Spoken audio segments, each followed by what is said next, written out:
What's going on, everybody? You're listening to Season 3, Episode 21 of the Point2Point NHL Recap Show. Mark, it's a great time of the year, man. We got NHL Trade Deadline coming up here in the final push here of the regular season for NHL.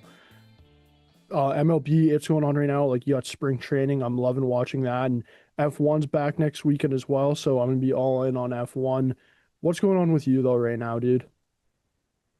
Nothing much, dude. I've been kind of like dialed in waiting for trade deadline. Obviously, there's a trade we're going to talk about in a little bit, but it's been pretty quiet for the most part.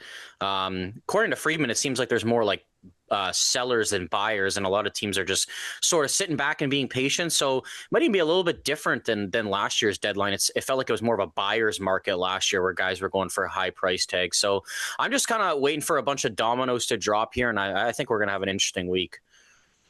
Yeah, I think it's definitely going to be an interesting week, man. I can't wait until the trade deadline and we just get closer and closer and more deals come here and there. Let's get into the first deal, though, that's happened. The Edmonton Oilers, they've kick-started trade deadline week.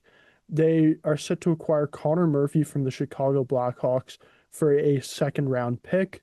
Chicago is retaining half of Murphy's $4.4 million cap hit. Mark, what are your thoughts on this deal? Let's start off for the Oilers' perspective. Yeah, for the Oilers, obviously, there's been a lot of rumors out there of what you could potentially do. Like Jari and the goaltending hasn't really worked out as planned. I feel like there's been chatter for a couple years that they could use another quality top six forward, but obviously, like their defense is always a topic of conversation, right? And I think over the past couple years, they've done a good job bringing guys in and even what they've needed, like Ekholm when Holland was there last year. Jake Wallman, he's been a nice add and a nice fit to this team, but I really felt like this year they need to go for a real shutdown defenseman. And that is what I think Connor Murphy is. He's not going to put up a lot of points for you, but I think that with the Oilers' aspirations to go back and potentially win a Stanley Cup, you need guys like this on your team. Now, he's been deployed in a little bit less of a role this year. I think they've been just giving a lot of their younger guys a lot of ice time. But Connor Murphy's been a really good veteran. He's always been a very reliable defenseman in his own zone. He's also like a pretty big body at 6'4", 212. I wouldn't say like he's overly physical, but I think he does bring some physicality to Edmonton's lineup.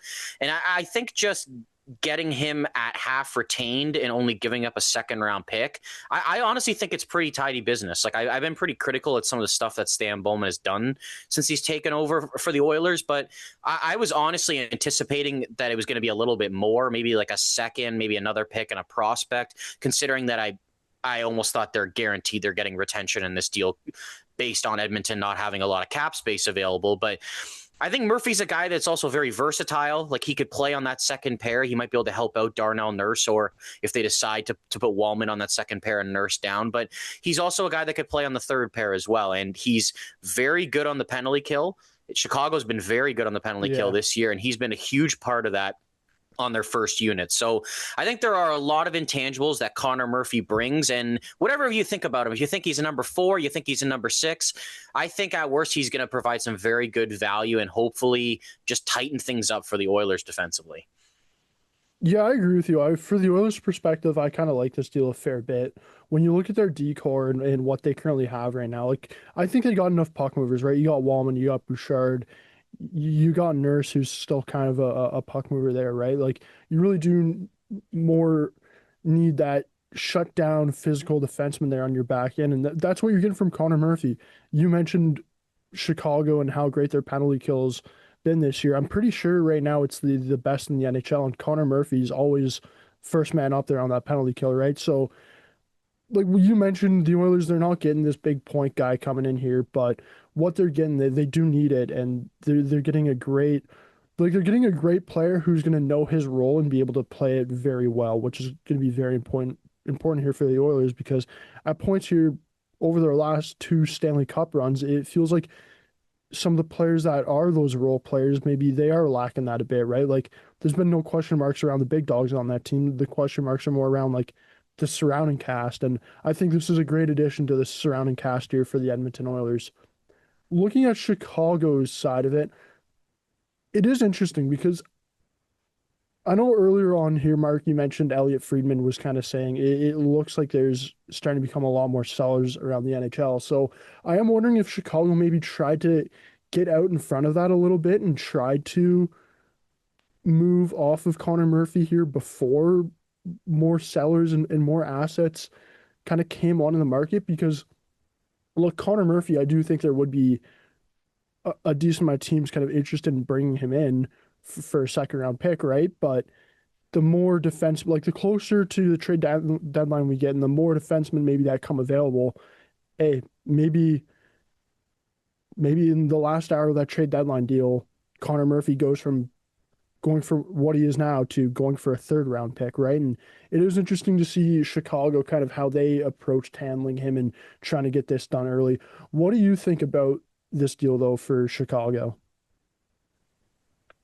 The way I kind of see it is I think it's pretty fair value. Like when Yeah, I say that Edmonton, I was surprised. I think it's just more because last year it was such a buyer's market, right? That it's almost like taking me a little bit to adapt that it might not be a buyer's market this year and it's more of a seller's market. But like at the end of the day, as much as I like Connor Murphy a lot, I can't sit here and tell you he's anything more than a number 4 defenseman at best. And it's just like the valuation of these guys, I just kind of see it as like more of like a second or third round pick. You retain half. It's like maybe they slightly lost the trade, but I'm not really sitting here kicking myself over getting a second round pick for a guy who's going to be a UFA this year. And I'm sure you probably just didn't have much traction in getting a deal done to re-sign him throughout the year, even if they were interested whatsoever. Right. So I just see it as they go out and get another second round pick. And you might be sitting here saying, well, what does Edmonton or what does Chicago need another second round pick for? Well, yeah, you can be creative. You don't have to draft with that second round pick. What if there's someone available at the draft that you could go out and use a second round pick to get that could potentially help your team next year? Like it's not just like if you get that draft pick that you necessarily have to use it on drafting a player, right? And that pick's also not until 2028 as well. So you have a whole other year to decide. Maybe Chicago is in the thick of things next year and they're potentially going to make the playoffs. And let's say there's a situation like San Jose had with Kiefer Sherwood. Like you can go out and get a player for 2 second round picks and you have an extra second round pick on hand to go do that. So I like it from Chicago's perspective. I thought maybe a month or two ago, like they seemed like they were more like could fight for a playoff spot. Obviously, losing Bedard has kind of sunk that a little bit, and they're sort of out of it, and they're not going to make it. And you hope they can still compete hard for the rest of the year. But I think that in Kyle Davidson's perspective, it's like we're not going to make the playoffs. I'm not going to re-sign this guy. Let's get an asset for him. So yeah. I have no issue with them getting a second round pick for Connor Murphy. Yeah, I do think it was tidy business on Chicago's side here, getting a pick back for him. I guess more what I like, where I'm kind of thinking about it for Chicago is that like they could have gone down the road where they kind of gambled a little bit maybe and waited things out here until you get to deadline day. Looking back at last year, Brendan Carlo and the Boston Bruins, they really waited till as late as they could in deadline day, and then all of a sudden Brandon Carlo's going for this massive haul. And to be frank, the Leafs kind of overpaid there, right? Where I think here for Chicago, like, hey, maybe if they do wait till deadline day, you can get a little bit more for Connor Murphy.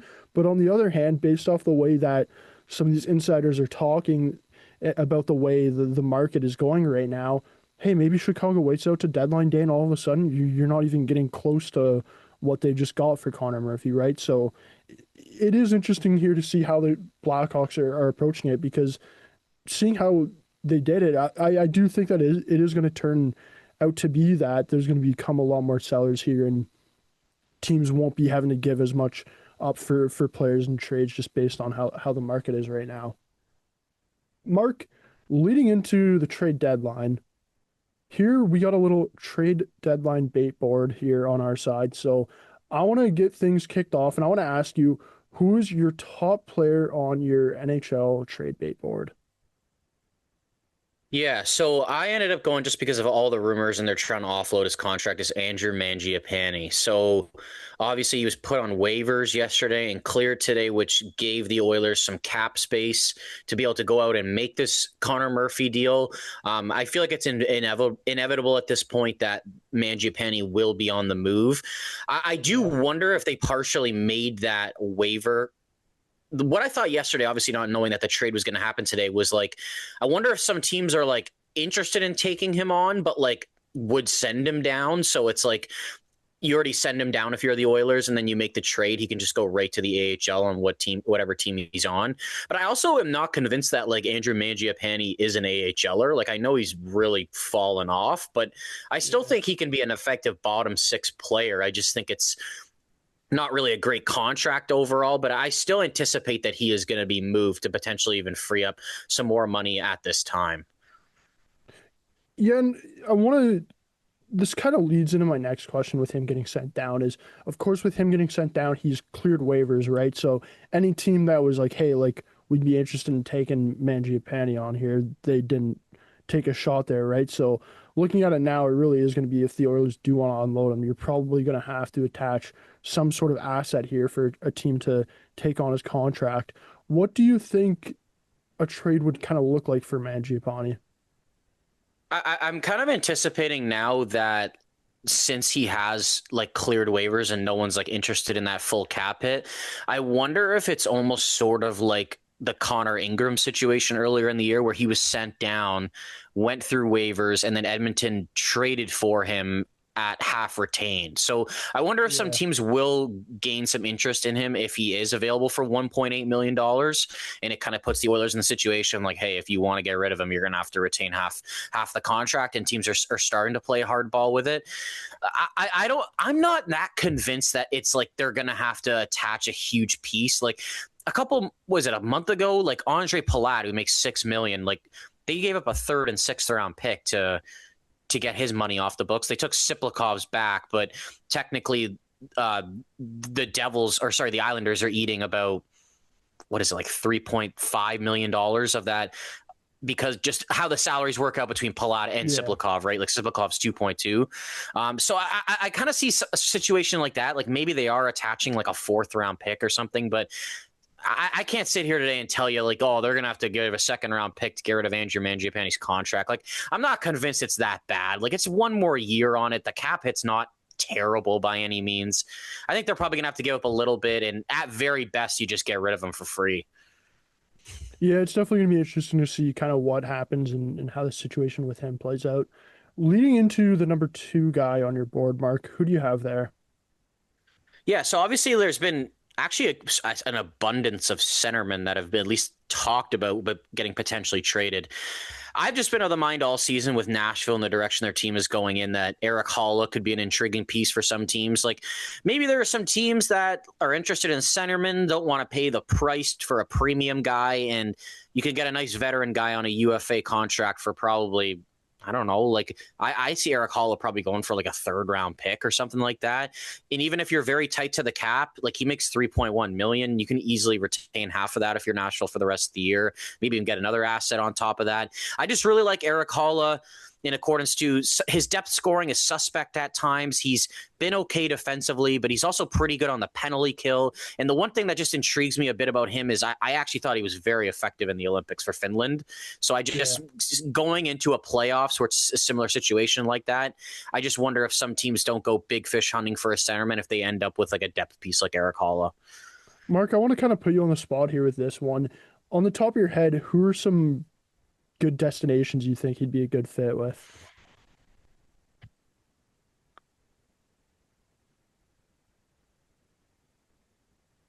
Edmonton kind of comes to mind, but I think they'd be more in the hunt for a right-handed shooting center. Um, I wouldn't mind Washington. That'd probably be a Yeah. decent place for him. I know we've kind of talked about. Like, do you see him more as a 3 or 4 C? I guess that's more my question. Like on a Stanley Cup winning team, I think probably more of a 4C, but I do think I do think you could play him as a 3C. Like if you're Washington, right, you kind of probably would want to play him as a 3C to be able to move one of those guys to play the wing, right? But ideally on like Yeah, the absolute best case scenario, Stanley Cup winning team, I'd have him as a 4C to be honest. I wonder about Utah Yeah. to bring a little bit more depth into their team. I wonder. I said Edmonton. I wonder what LA does. Like, I wonder if that's a destination where they're sort of looking for centers, but they haven't pulled the trigger on anything yet, and it might be just more of a cheap piece, considering they got rid of Deneau earlier in the year as well. I was sort of thinking like Colorado. Like I know that they're very stacked, but I think that 4C could be something they could maybe upgrade. I just don't know if Nashville would make that move in division, considering Nashville sort of is pushing for the playoffs, and maybe if they get in, they don't want to face Yeah. that player. I'd say that's basically it. Like maybe Pittsburgh does like a lateral move like that, just to like they got an abundance of draft picks, right? Like maybe it's just a guy to bring in for depth, but they've also had one of the best fourth lines in the NHL this year. Oh, one other team that comes to mind right now, if depending on if he has trade protection, I'd kind of like it for Buffalo. Yeah, I was gonna say Buffalo would be an interesting one for sure. Yeah, because they don't even have a lot of veteran guys in general, right? Like it's been so Yeah. hard for them to sign those guys. Like I swear Zucker is basically their only player over 30 years old. Like I could be wrong about that, but they don't have many. Yeah, I think if Buffalo wants to do something that's not too drastic and bring in some depth and veteran leadership, I wouldn't mind that spot for Hall at all. Yeah, I think Buffalo's a good destination. I like your LA one as well, just based off what LA's done already this season, as you mentioned, getting rid of Dano, and also where they're at right now in the standings, right? Like if I'm LA, I probably am a buyer here going into the deadline, but on the other hand, it's like if I'm LA, am I really going to go all out here going into the deadline, knowing that I'm currently 3 points out of a playoff spot, right? Like I don't know there. So I think for LA, it's like Hall's a guy that would definitely add to your team. And on the other hand, it's a manageable asking price, as you kind of mentioned there earlier. Leading into the next guy, Mark, on your board, who do you have here at three? So at three, it's sort of a similar situation to Mangiapane. I got Warren Fogle. It doesn't really seem like it's working out there in LA, but I Yeah. think Warren Fogle is a bit of a different case than Mangiapane, despite that they're both having pretty poor offensive seasons. I think Warren Fogle can be a very effective player, and I still believe even this season that he's a very good 200-foot player. And I think some teams are going to be interested in him come playoff time. Like he has been good, especially with the Oilers when he was with them in the playoffs a couple of years ago. I'm not convinced this is a situation where they're having to like attach an asset to get rid of him, even though he basically has the identical contract of Mangiapane with another year left at 3.5 million. I think some teams would be interested in him. I'm not necessarily convinced that LA is going to go out and like get assets for him. It might be a situation where they just kind of dump his cap, but I honestly think that some teams have some interest in Warren Fogle. Like I wouldn't really consider this a bad contract by any means. I honestly think if he has a change of scenery, he could be an effective player. Yeah, I think Warren Fogle, for me, is an interesting one because, to be honest, like me looking at this list, I'd even have a bit of debate, like putting him at one. Like I think it's almost a lock, right? That Warren Fogle is going to get moved. I have no doubt in He my scored mind. 20 plus goals the past two seasons. Like Yeah, I think at Warren Fogle at his best as an effective third line player. I don't think he's showing it this year, but I also don't think that contract's like a hindrance. I think they can maybe get something small for him or maybe just use the cap space to go out and do something else. But it just doesn't really seem like it's working out there anymore. And I think it's time to move on. so who are some teams that you think would be interested in a guy like Warren Fogle? Dude, I don't know why, but I love the Islanders. I think that Yeah, it's a nice player. You can get some more depth into your team with and reward your players without having to mortgage your future. It's a guy that's cost controlled for next season.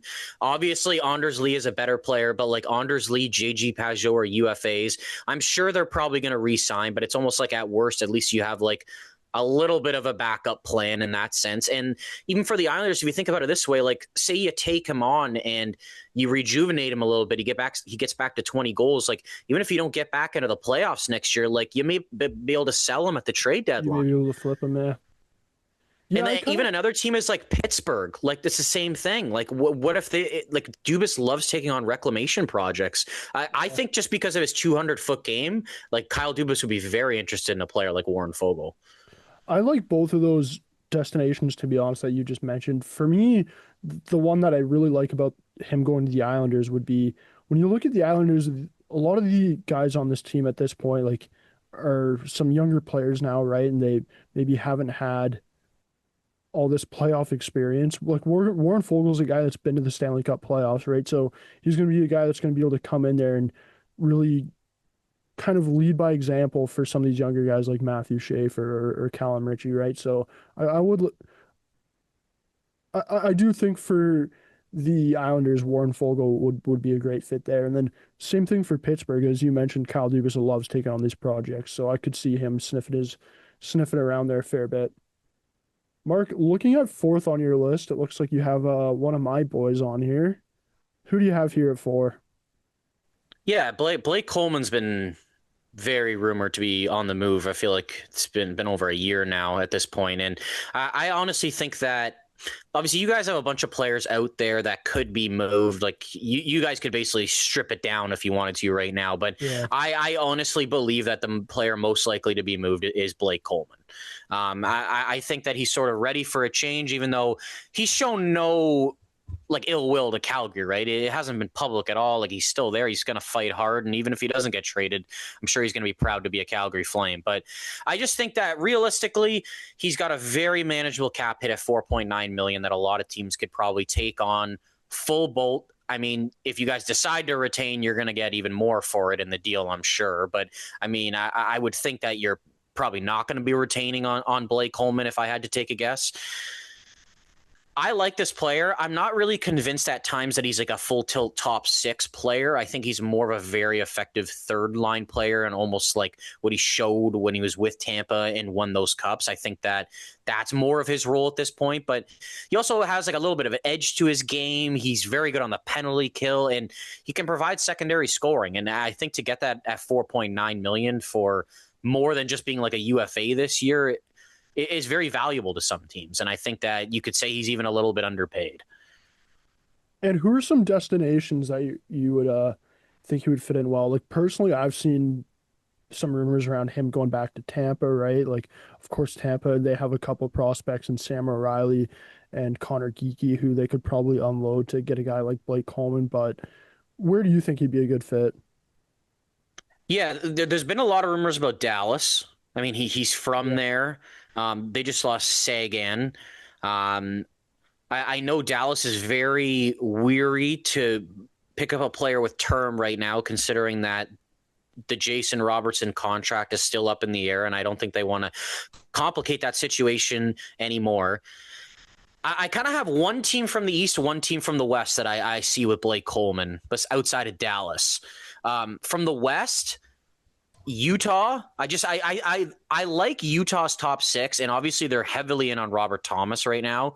But I don't love their depth at times. I think it can be like gritty and defensive, but I necessarily don't think that if they were to go on a long playoff run that they've got a lot of scoring depth that could help them out if Yeah. like their top two lines get shut down. And I think Coleman would be like a great piece to add there. And my team from the Eastern Conference for Blake Coleman right now is the Boston Bruins. I think the Boston Bruins are gearing up to do something. They've got more than one first-round pick this year. They kind of did a nice little retool last year that put them in a good situation. And I think they're looking to get better. I think they're looking for a defenseman and a forward. Not necessarily 100% convinced it would be Boston, but I think it'd be a good fit. Yeah, I think both of those teams would be interesting fits there to bring in Blake Coleman along with the Dallas one that we kind of talked about there. Mark, moving on to fifth on your list, who do you have here? It looks like another centerman. Yeah, so I got another Nashville Predator at number 5, and honestly, I love this player, Michael McCarron. Now, he's a big guy, dude, 6'6", centerman, really good on faceoffs, very physical at times. Obviously, does not produce a lot offensively. He can fight. I just am so intrigued by this player, considering they always say right-handed defensemen come at a premium, right? But it also feels like it's also hard to find right-handed centers. Yeah, for sure. And I don't think if you go through a lot of teams in the NHL, like I'd say there's way more fourth line left-handed centers than there are right-handed. Like a lot of teams are like, oh, we need a depth right-handed center. And like you kind of look into it more and it's like, yeah, well, shit. Like the Oilers got all these lefties playing center. Wouldn't it be nice to have a right-handed guy to take faceoffs? I like Michael McCarron a lot. I think he's just going to be that prototypical guy that's going for like a fourth round pick or something and could it provide like a lot more value than that in a playoff run. And he also makes $900,000. Like any team It's can fit very him into their manageable. cap, right? Yeah. Yeah, I think Michael McCarron's like one of those players out here on the market where it's like you could really start to see maybe a bit of a bidding war going off for him because it's such a manageable cap hit to bring in, and it's such a luxury to have for a lot of these teams. Like, why would you not be interested, right? Where when we talk more about maybe the Warren Fogels or the Blake Colemans, right? Like Blake Coleman with a cap hit and the term left on his deal, it's going to be a bit harder here for all these playoff teams to want to go out and get him. Where a guy like Michael McCarron, right? Like he could potentially have up to 8 teams really kind of calling Nashville saying, "Hey, what's this guy's availability? What's your asking price for him?" So I think this guy's. If I'm Nashville, I think I'm trying to get a bidding war going off for him and seeing what the final price is that I can get for him. My Mark, team for him, dude. I go just want to ahead. say my team for him, considering he's one of those guys that signed a 2 times 900K. He's got no trade protection. I know I talked about it earlier, but dude, if I'm Kekalainen, I am calling about Michael McCarron to go to Buffalo. And honestly, I'd be willing to give up a third round pick to do it.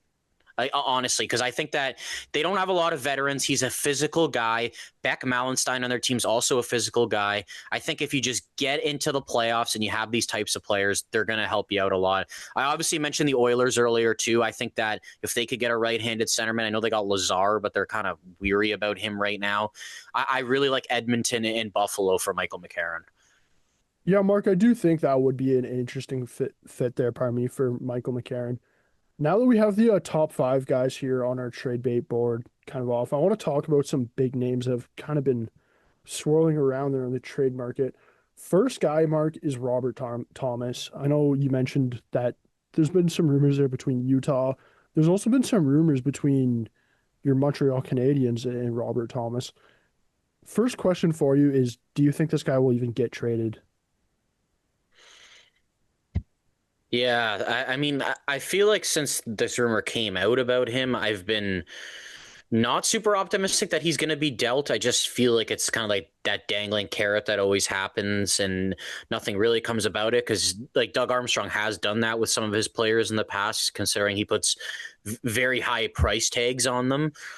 Yeah. If I had to guess by the end of the day, I'm going to say no by the deadline. Like maybe it will be an off-season move, but I just don't know if any of these teams are going to make that move right now. Like the price tag is very, very high on Robert Thomas. Like I'll be honest, I do not see us pulling the trigger for that deal at all. I think that it seems like it'd be centered around Michael Hage, and I'm not convinced that Ken Hughes wants to go down that route right now to bring in Robert Thomas, even though he is a great player, sort of having a little bit of an off year. I know he's just coming back from injury too, and he is more of like a low end first line center and would without a doubt like help our team. But I just think that the package that Doug Armstrong wants right now is a little bit out of Ken Hughes's price range, and I don't anticipate that we're going to be pulling the trigger on that type of deal. Now, Utah, you said is very interested in him. I know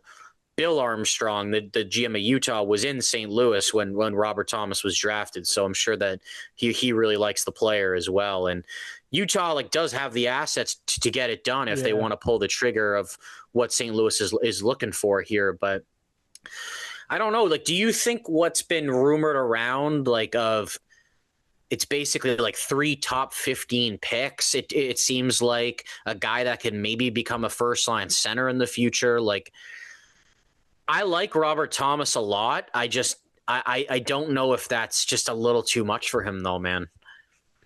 Yeah, I think it could be a little high, to be honest. And I do wonder if it's one of those things where maybe those rumors that are getting tossed around there is probably St. Louis trying to say that, like coming out of St. Louis's side so they can get as much as they can for Robert Thomas. Like realistically, to be honest, I think Utah for him is a great destination.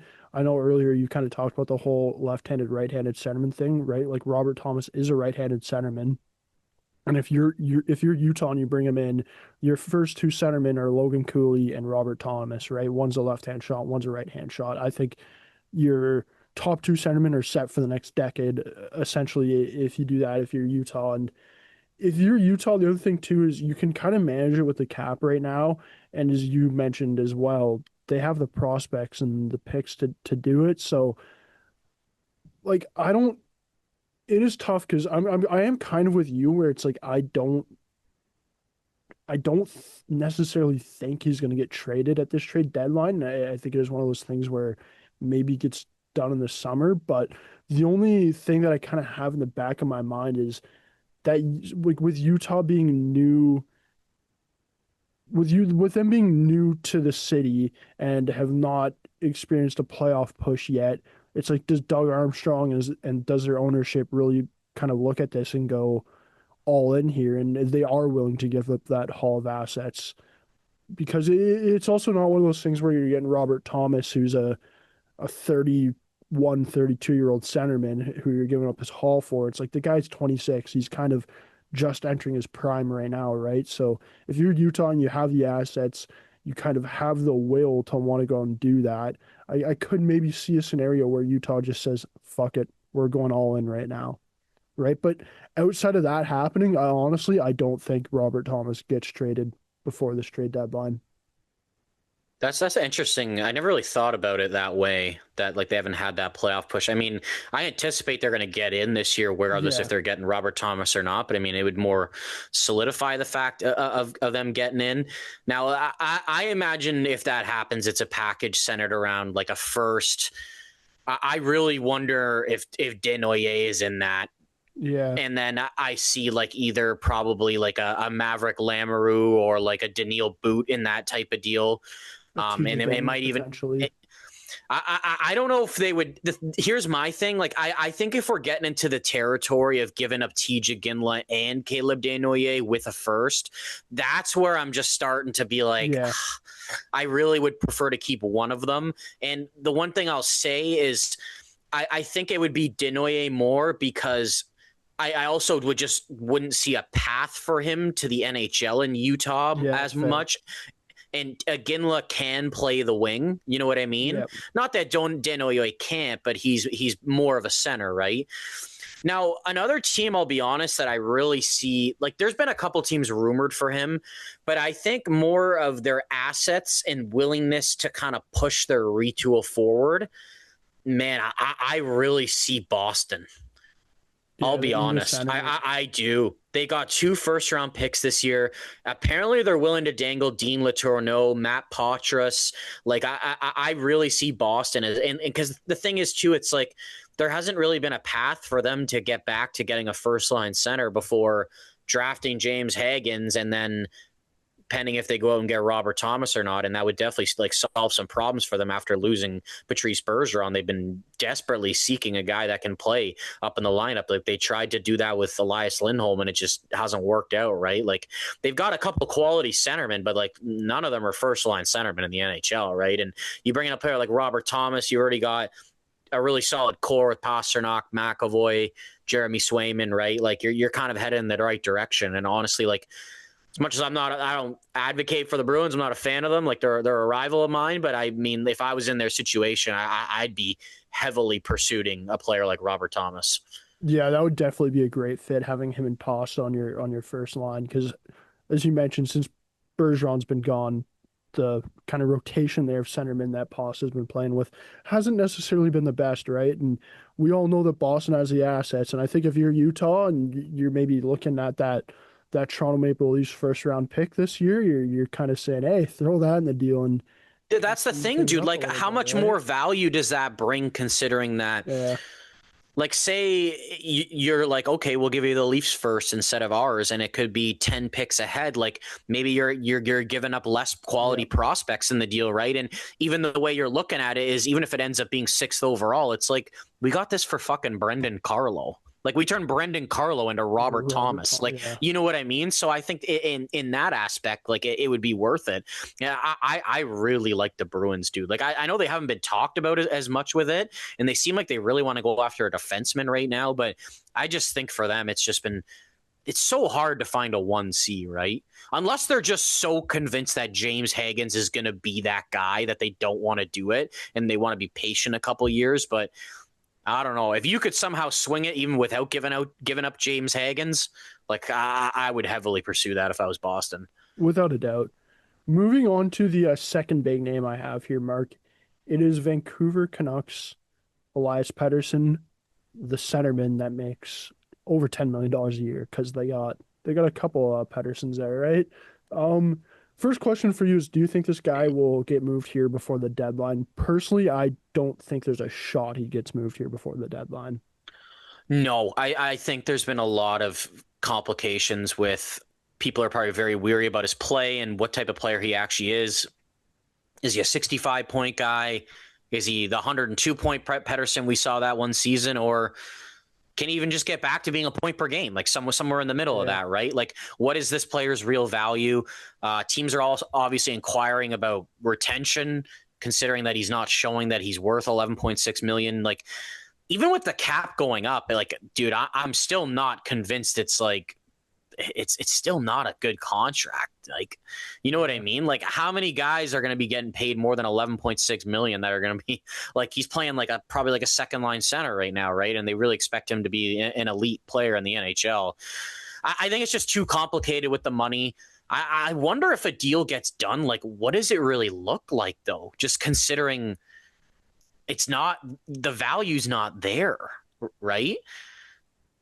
I think it's like if a deal does get done, I'm gonna say it's around the draft, and like I saw a you mock wonder what the trade asset would be. I saw a mock trade. I think it was Detroit, and it was a first Nate. No, it was a first Carter Bear, and like I think like a mid round pick. And it's like Okay. I don't think that's that bad of a comparison. Like that's almost like two first round picks for Pettersson, right? Like Yeah, I'd be and a guy fine with you that. can argue that his contract's not very good, right? Like what would you really say he's worth? Like if you were to sign Elias Pettersson today, like I don't know if I'd be giving him over like $9 million right now, considering what he's been showing. Yeah, he's probably around that $9 million range, like anywhere from 8.5 to maybe 9.5. Asset wise, if I'm going out and trading for Elias Pettersson in the summer, I think what you kind of mentioned there with like a a first round pick, maybe kind of like a mid to upper tier prospect. Like I'm not when I say upper tier, I'm not talking about like a James Hagens or a Daniel A. I'm more talking about maybe a guy that was taken in the late the later half of the first round, right? Like I think, and to be honest, if I'm Vancouver, I'm looking at that and I'm kind of fine with that return on Patterson. I think Patterson at this point, it's like he looks like a guy that does need a new place to play in. I don't think things have gone well here in Vancouver since he's resigned, and now you got Quinn Hughes gone, right? Apparently Jake DeBrusk. There's been rumors that if he is given the option to be moved, he's willing to be moved to a contender, right? This is a team here that's about to go through a Connor full Garland's rebuild. shown interest in Yeah, moving. Brock Besser would move if it's the right place. Like they can really just sell the farm here. this is a team here I think that's going to really go rip things down to the studs, and I think it all starts with Patterson. You got to move off of him. The one You thing know, I wonder about them is I wonder if they just think like, oh shit, if we trade him and he becomes like a 90 point player again, like I wonder if they're afraid of that. But I also think that they can't necessarily think like that because the yeah, way it is, it's like he's only going to be. I only think he's going to be a 60, 70 point guy if he, on the Canucks, right? Like you can't think about it if he goes elsewhere and performs. Like I would just be more looking into getting as much assets as you can as possible without retaining any money on it. yeah. I think that's exactly the way you got to look at it if you're Vancouver. Like he's not doing that with you. He hasn't done it with you for a couple years now. If you hold on to the guy, you might be just wasting and washing his career away while you're not getting any assets back. Where if you move on from the guy, hey, you can kind of jumpstart this rebuild here and really let this whole next movement of youth players come in and take over your team and really do this rebuild right, because we all know last rebuild they rushed it and they really did not do things right that time. Mark, third and final big name I have for you here. It's another centerman. Calgary Flame, Nazem Kadri.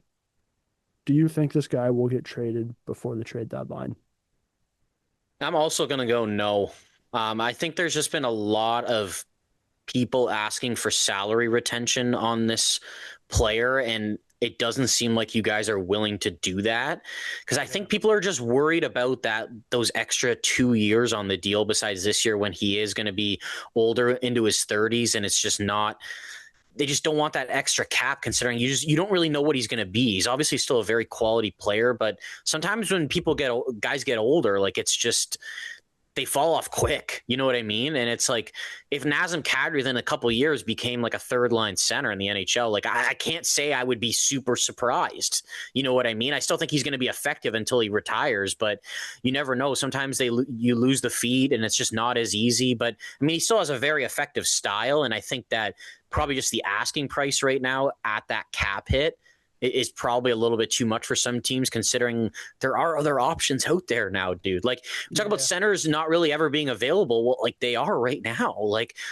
we're not even talking about Vincent Trocheck. Like is Braden Shen available? Like you know what I mean? Like there's a decent amount of centers that are available right now. I do anticipate Kadri will be moved at some point, but I'm not convinced it's happening in the next 4 days. See, for me, I have a tough time with this one because I'm not 100% convinced that he is going to get moved or isn't going to get moved, but I do look at this where I do think if you're the Calgary Flames and you probably are really trying to rip it down to the studs here, and Kadri's going to be part of that. You didn't trade him last year, right?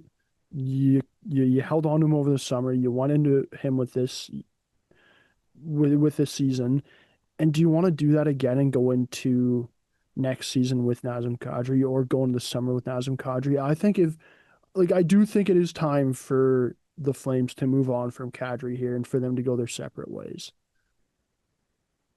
I I look at it and I think if you're the Flames, you probably are looking at the market and you probably are going to have to lower your asking price a little bit here. I do agree with you that look, they probably are asking for a little too much right now based off what you're giving up here. But on the other hand, if you keep on holding your Kadri, it's as you mentioned with Pedersen, right? Like maybe you'll never get that those assets back, and if you keep on holding on to them, you're kind of just delaying the process, right?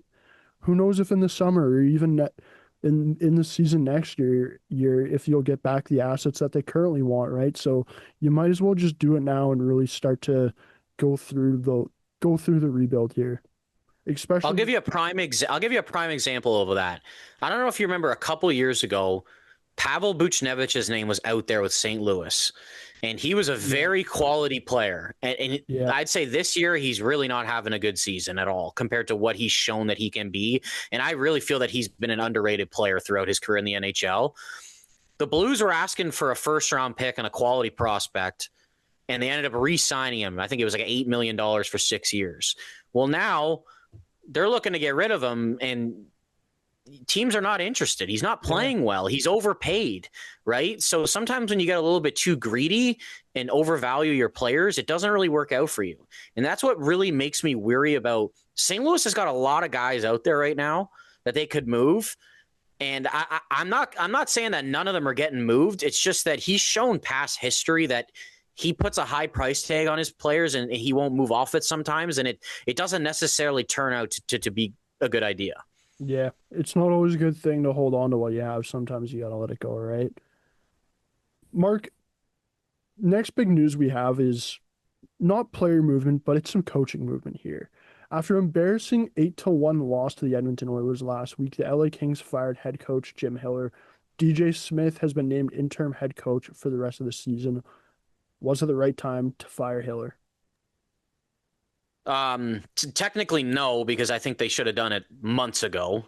But I mean, in accordance to just getting rid of him, yeah. Like Yeah, as much as they've been struggling, like the West is not very good this year, man. They're 3 points out of a playoff spot. Like you can't sit here and tell me that they don't have a chance of getting in the playoffs if they can turn things around. So DJ Smith's been on the bench with them for a couple of years, maybe a coaching change to a guy they're familiar with who's got a little bit different of a system.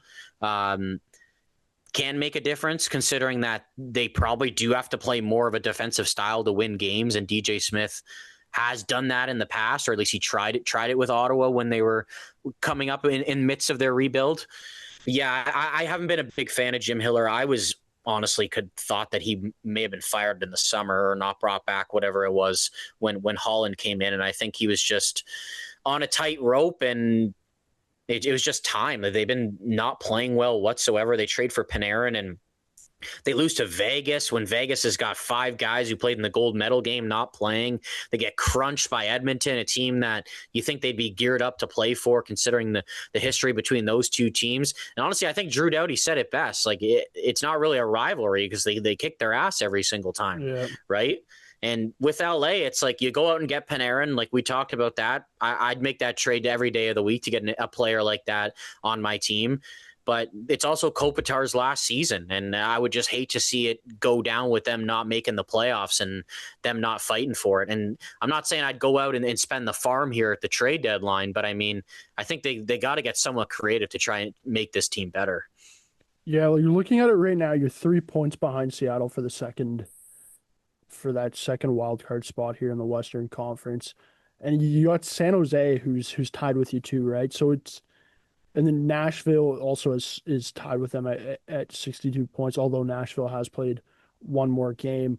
So it really is a 4-man race here for that last wild card spot here in the Western Conference. And if you're LA, like going into the season, we thought LA was probably going to finish either third in that division or finish in a wild card spot. And I think for them to miss out on the playoffs in Kopitar's last season, it would be a massive disappointment for the franchise all over the place.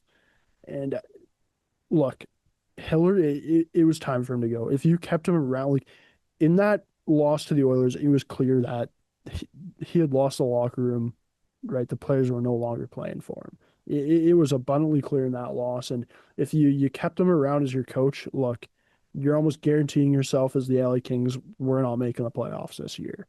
So I think absolutely it was time to let him go and move on and see if you can kind of recoup the season here as we go into the last 20 games, right? Because if you're LA, you need to make the playoffs this year to really hold on to things. Mark, to end off the show, we're not going to be doing any game or anything really today. Basically, apparently you have about 7 rapid fire questions kind of here to ask me. So I'll let you take things over here.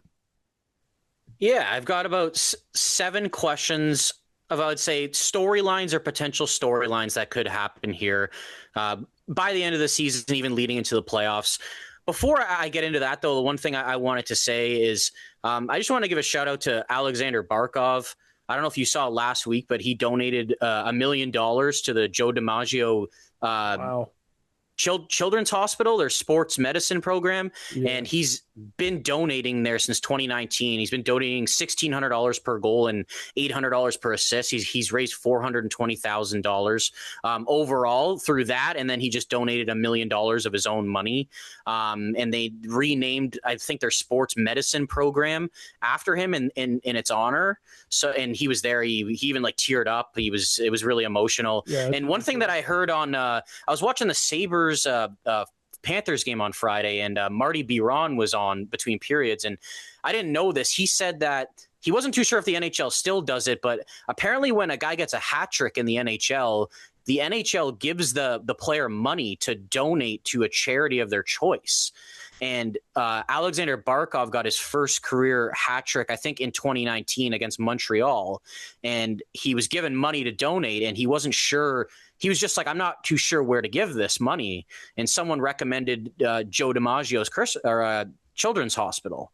And he's been donating there ever since, built that relationship and donating every single point he gets. And I just wanted to give Barkov a shout out. Like, I mean, the guy's been playing hockey this year. He's one of the best players in the NHL. He's never getting any love. And it's just mind boggling to me that he can probably be a better person than he is a player. And he's really exemplified that. So just wanted to give a shout out to Alexander Barkov on the pod, just because he's not really getting a lot of love here. That's a great story, dude. Oh, 100%. Like $1 million of your own money, man. It's just so generous. Something you don't have to do, but going the extra mile. So going into this kind of what I'm doing here, it's more of like I just want you to answer with like a true, false, and basically, if you don't agree with the statement I'm giving, just give me a little reason why. So the first one we're going to talk about is the San Jose Sharks.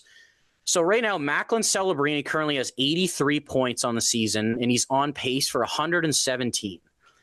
The Sharks are 3 points out of a playoff spot right now, and they have a game in hand. My question to you is, will the Sharks make the playoffs, and will Macklin Celebrini win the Hart Trophy? I'm going to say no to both of those.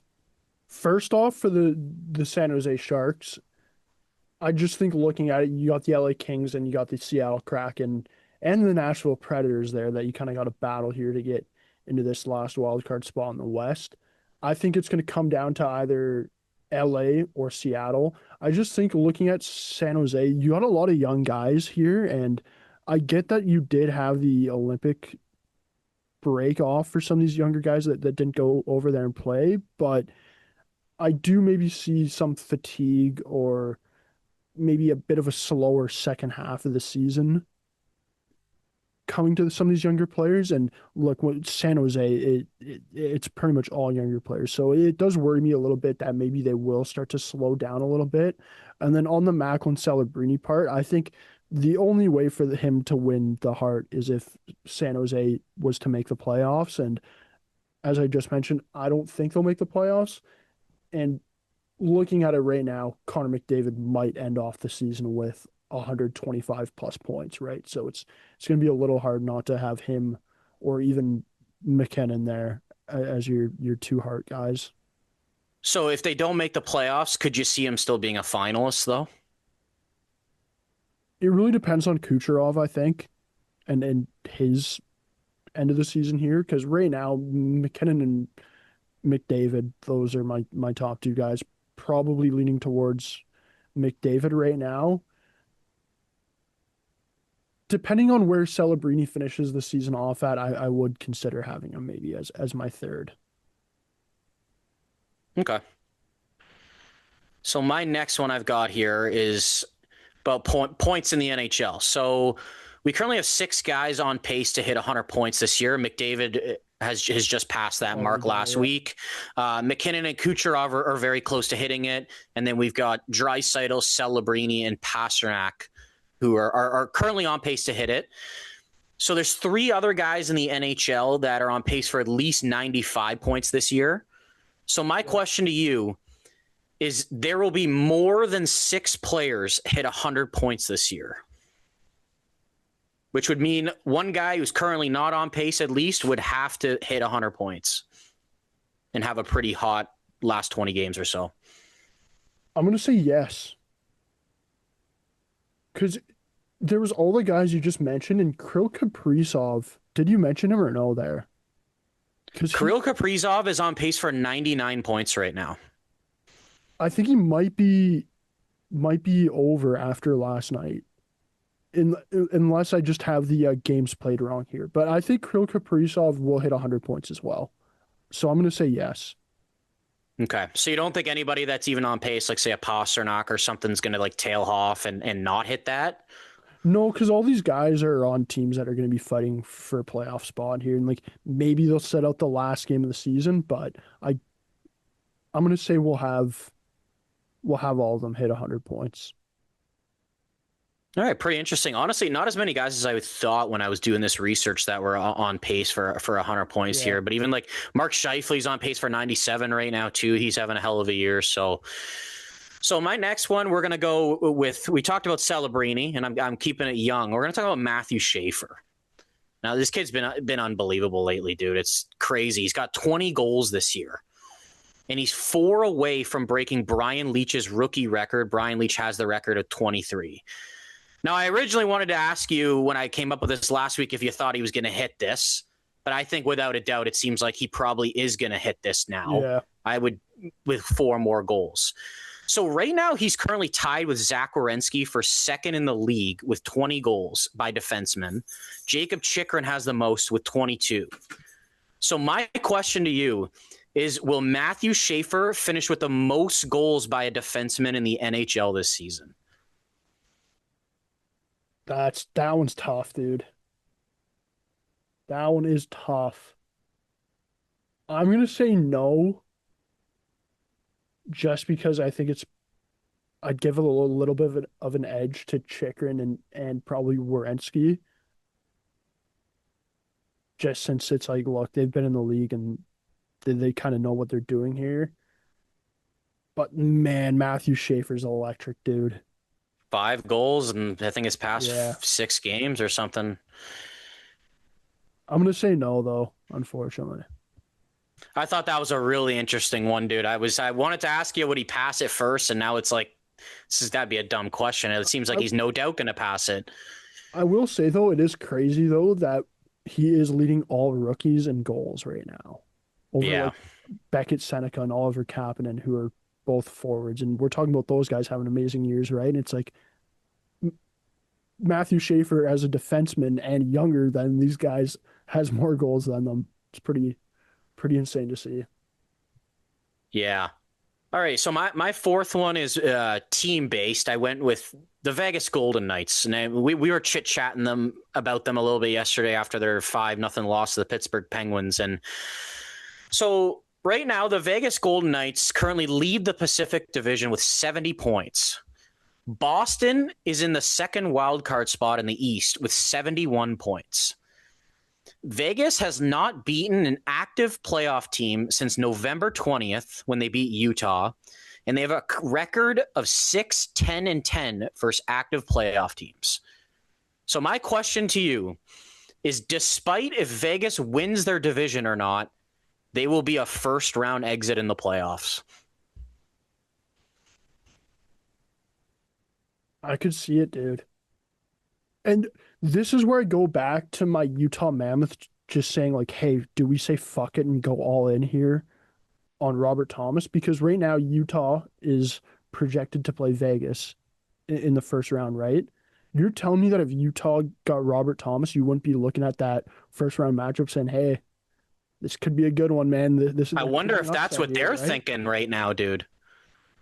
I could definitely see it, dude. I would love to see the Mammoth upset the Vegas Golden Knights in the first round. And the only thing that would suck would be that would mean we don't get our first round pick, me being a Calgary Flames fan, right? But yeah, Vegas is kind of doo-doo, man. Like they're Their not great, but goaltending's they're been good. terrible, And and they haven't yeah. played good. It's been a weird season when they've really just had the opportunity to run away with a division that's been very mediocre this year, right? And Yep. the overall the conference has basically just been dominated by 3 teams in the other division. So I think it's just crazy that they're winning their division and they haven't beaten a playoff team since November 20th, and they wouldn't even be in a playoff spot in the Eastern Conference.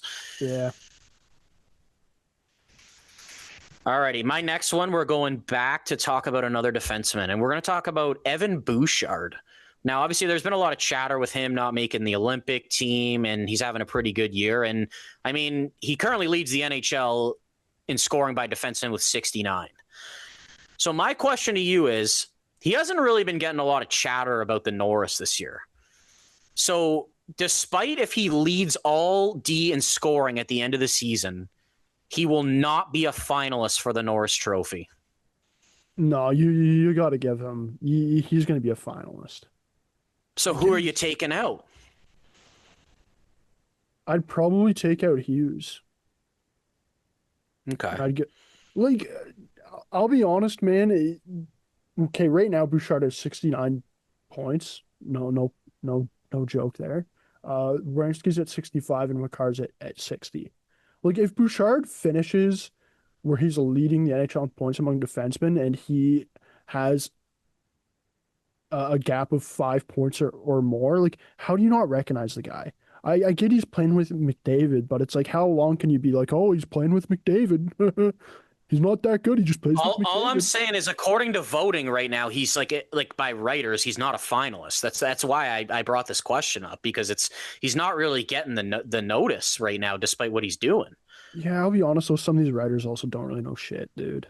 Like some of these like it always comes out when you see these votes and you're like, how the you're like They some have an influence on the decision, though. I get it. I just think me personally, I think it's like the way Bouchard's playing, you got to recognize the guy. I understand he's not great defensively, but it's about time we start recognizing him, man. Yeah, I believe that if he is like leading the league in D scoring or Yeah. second, he's going to be a finalist. But I think it's just crazy how little it's being talked about that he's leading all D in scoring. And we didn't even mention like Hudson and Moritz Seider, like Chikrin's having a hell of a year too, right? So Yeah. wanted to give Evan Bouchard a little bit of love. So my next question to you is about Alexander Ovechkin. So Alex Ovechkin is actually 2 goals away from hitting 1,000 career goals, regular season plus playoffs, with 2 goals against Montreal a couple nights ago. He's at 998 now. So he currently has 24 goals this season. He's got 20 games remaining. So my question to you is, will Ovechkin score 11 goals in his final 20 games to hit 35 on the season? That one's tough, man. I'm going to say no, because I don't think he'll play every game of that. If Washington's in a playoff spot, like if they've locked up their playoff spot going into the final 2 games of the season, you're probably going to sit him, right? It will be close though, but I'm going to say that he's not going to hit 35 goals this year. Okay. Thought that'd be a pretty big milestone for him to hit. And no one's really talking about him being like 1,000 career goals combined, regular season and playoffs. Like just pretty crazy. So my last question. Oh, yeah. My last question to you is just a simple one. It's about the Buffalo Sabres. I mean, these guys haven't made the playoffs in 14 straight seasons, and it's looking pretty good for them right now. Finally not going to be a seller. So the Buffalo Sabres are currently in a playoff spot and on pace for 104 points this season. My question to you is, will they break the curse and make the playoffs? Yeah, I think they're a lock at this point to make the playoffs.